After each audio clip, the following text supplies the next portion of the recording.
Hi, and welcome to this very last module in this self-help program. Hopefully you've now gotten started with the techniques we have presented in the program and you feel a lot better.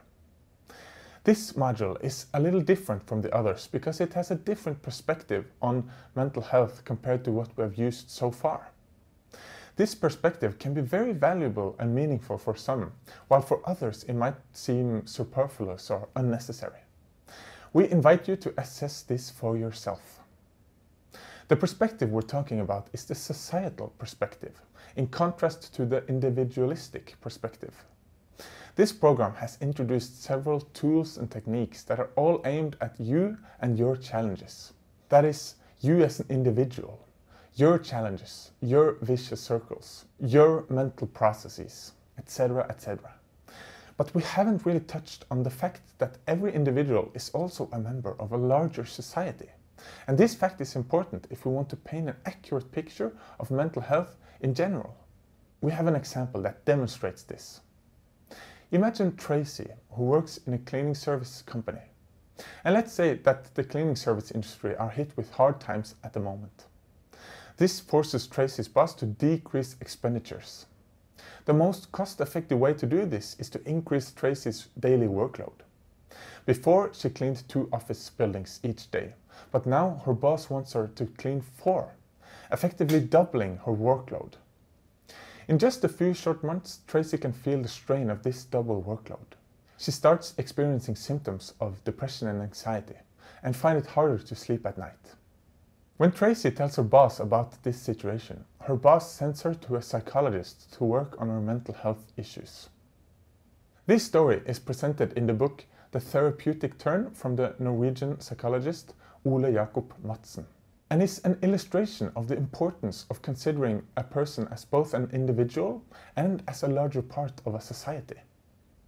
On the societal level, we can see that Tracy's mental health issues do not exist in a vacuum, but are affected by factors outside of herself. We can frame her tough workload as a part of a kind of politic or culture or ideology. With this duality, we can suggest 2 different paths for Tracy. On the individual path, she could seek out therapy or try a self-help program like this one in order to get rid of her mental health problems. This is not a bad idea because research indicates that therapy really works. Indeed, that's why we made this program. On the societal path, there are many different possibilities. For example, ask her boss to accommodate her workload. Contact her local workers' union. Become involved in politics. Write a letter to her local newspaper, etc. It's important to make it clear that one of these paths does not have to eclipse the other, as one is part of a larger society as well as being an individual.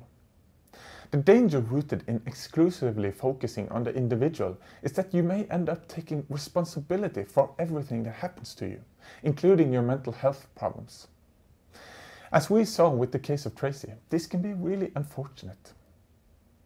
Tracy's story illustrates an overarching point, namely that the individual is influenced by societal circumstances and the society that surrounds it. We can ask ourselves, is it possible to get a mental health problem while living a normal, good life? And the answer to this is unfortunately yes. Everyone can in principle be so unlucky and get affected by various mental health problems.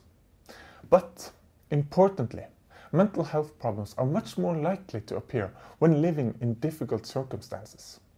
For instance, being out of work, if you're lonely, if you're bullied at work, if you're experiencing tough working conditions, if you live in poverty, if you live in a war zone, if you lack social support, etc., etc. If you live with these sorts of challenges, then it's important not to get blinded by the psychological way of thinking, which frames your problems only in terms of you as an individual. This module completes the self-help program. We hope you have gotten the help you need and that you're feeling better compared to when you started this program. Good job! If this isn't the case and you feel that your problems are larger than you can manage yourself, then this is nothing to be ashamed of. Although many people can help themselves with the self-help program, it's certainly not for everyone. We really encourage you to seek out professional help if you feel as though your problems are too big for you to handle yourself. This is crucially important if you feel so bad that you have considered suicide as an option. If that's the case, then you really should get help right away. We hope that you have had a positive experience with this program and wish you the very best of luck. Bye bye.